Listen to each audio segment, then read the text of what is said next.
최근 인천 초등생 살인 사건은 세상을 분노하게 만들었습니다. 피의자 17살 김모양 측은 범행 사실은 인정하면서도 계획범죄가 아니라 정신병 때문에 심신미약 상태에서 벌인 우발적인 범죄였다고 주장했습니다. 지난 2008년 아동 성폭행범 조두순, 범행 당시에 술을 마셨다며 감형받았습니다.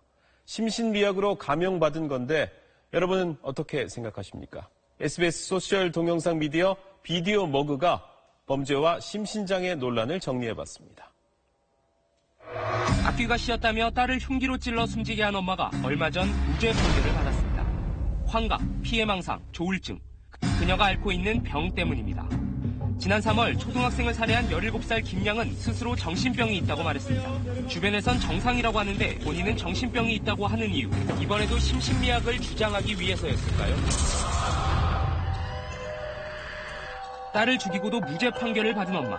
사건에 대해 꽤나 구체적으로 기억했다는데 왜 무죄일까요? 구체적인 진술은 했지만 인식 능력과 기억 능력이 일치하는 것은 아니다.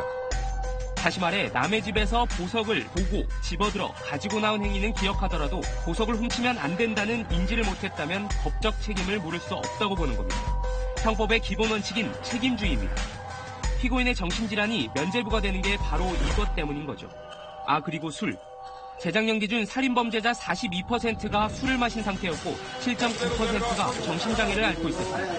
20세 미만 대상 성폭력 범죄자 역시 3명 중에 1명이 당시 술을 마셨거나 정신장애를 앓고 있었습니다. 검찰 조사에서 파악된 수치라서 다 심신미약으로 인정된 건 아니지만 그만큼 심신장애 상태에서 이뤄진 범죄 비율은 높다는 건 알 수 있습니다. 8살 아동을 잔혹하게 성폭행한 조두순 사건 기억하시죠? 죄질이 매우 나쁘지만 만취 상태였다. 징역 12년. 선고를 받은 걸 본 이들의 공분은 컸습니다. 당시 국회는 이 법안을 다시 들여다봤고 심신미약 상태라면 무조건 감형해주는 이 법안에다 성폭력 범죄에 대해서는 감형을 적용하지 않는 특례 규정을 도입했습니다. 하지만 이것도 성폭력 범죄에만 해당됐습니다. 만취 상태로 저지른 범죄가 성폭력만 있는 건 아닐 텐데 말이죠. 이쯤 되니 이런 생각도 듭니다. 작정하고 미친 척하면 되는 거 아니에요?